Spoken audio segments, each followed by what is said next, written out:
November 29th, 1970, Bergen, Norway. A man and his daughters are hiking through the foothills of the north face of the mountain Ulriken. This area is commonly known as Isdalen, or Ice Valley. Locals also call it Death Valley, for its reputation as a spot with many hiking injuries and accidents. There was a smell of something burning in the air. One of the man's daughters went off in search of the source. What she found would kick off one of the biggest Cold War mysteries in Norway's history.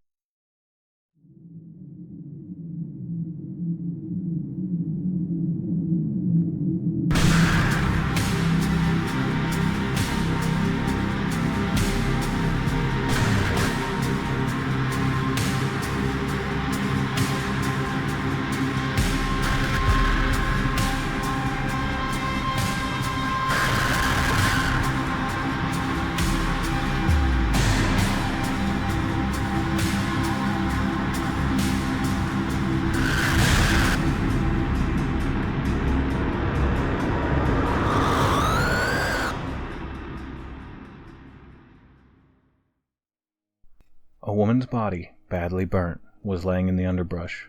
The man and his daughters quickly left to contact police. The police arrived on scene and noted a few observations.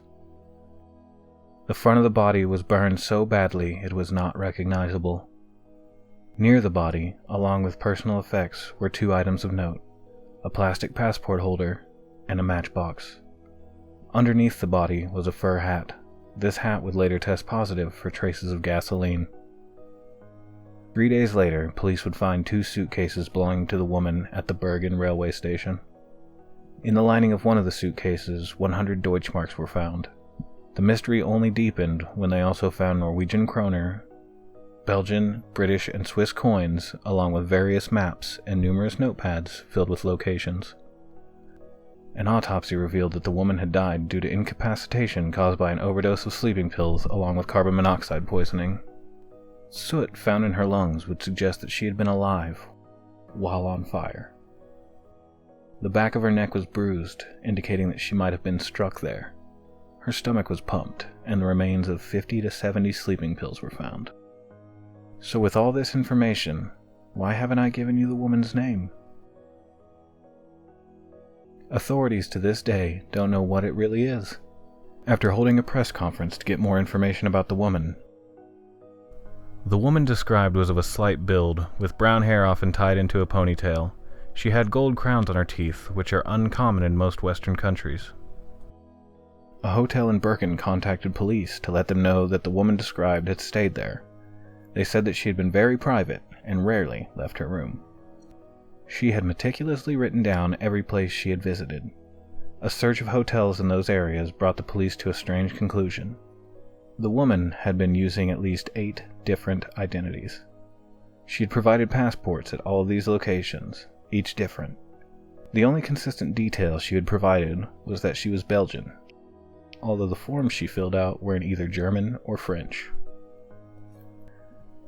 People who had seen her at hotels around Bergen said they had heard her speaking to someone in German. Witnesses also noted her propensity for wearing wigs. The police had a composite sketch drawn, and it was sent to Interpol. After having no luck identifying her, the case was closed. The police had ruled that the woman, now being called the Isdal Woman, had committed suicide. She was buried in Mollendal Cemetery. Obviously, something wasn't right. The multiple identities, the list of locations, the wigs. Well, this was during the height of the Cold War. Spying was never out of the question. Years later, when Norwegian Armed Forces documents became declassified, they were checked against the Isdal Woman's notes.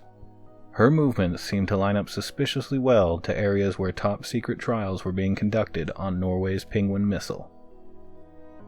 In 1991, a taxi driver who asked to remain anonymous came forward to tell authorities that he had picked up the woman from the Bergen hotel where she had last been seen. He stated that she had been accompanied by an unidentified man on the way to Bergen train station. In 2005, a man came forward who claimed to have seen the Isdal Woman hiking roughly 5 days before her body was found. He stated that she was being flanked by 2 men. He said she looked like she wanted to say something, but didn't. He would go on to say that her attitude seemed resigned. Who were these men? Were they taking her out to the foothills to get rid of her? In 2016, the case was reopened. It remains open to this day. In 2017, a stable isotope analysis of the woman's teeth would indicate that she had most likely been born in Germany. Today, nearly 51 years after her death, we are still no closer to knowing who she really was. What do you think? Was she an unfortunate suicide, or possibly a spy on the run? As always, you can give me your theories in the comments on Instagram and Twitter @TheUnsolved, or on Facebook @DreadTheUnsolved. If you have a theory you think I need to see immediately, you can send me your tip to theunsolved@dreadcentral.com. Thanks for watching.